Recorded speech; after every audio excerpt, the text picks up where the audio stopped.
छत्तीसगढ़ी गाने देखने के लिए हमारे YouTube चैनल को सब्सक्राइब करें और नए अपडेट्स जानने के लिए बेल आइकन के बटन को क्लिक करें।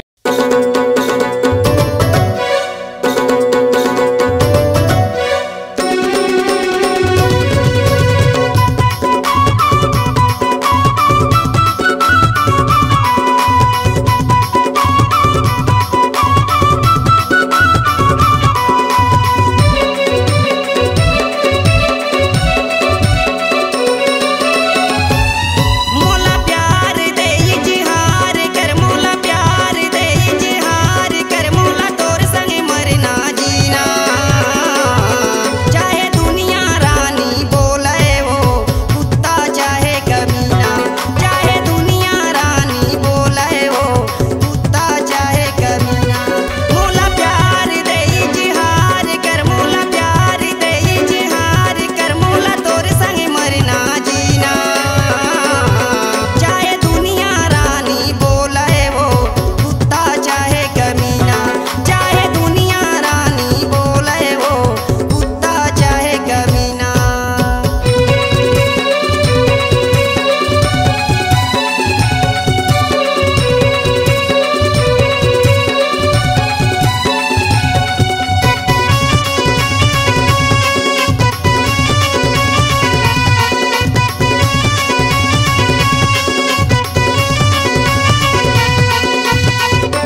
आपकी आवाज ही आपकी पहचान है। यदि आप अपनी आवाज को एक नया आयाम देना चाहते हैं तो चले आइए मल्टी ट्रैक डिजिटल रिकॉर्डिंग के लिए AVM audio video studio, Khamtarai, Raipur. Mobile number 9301523929 और 7869646201।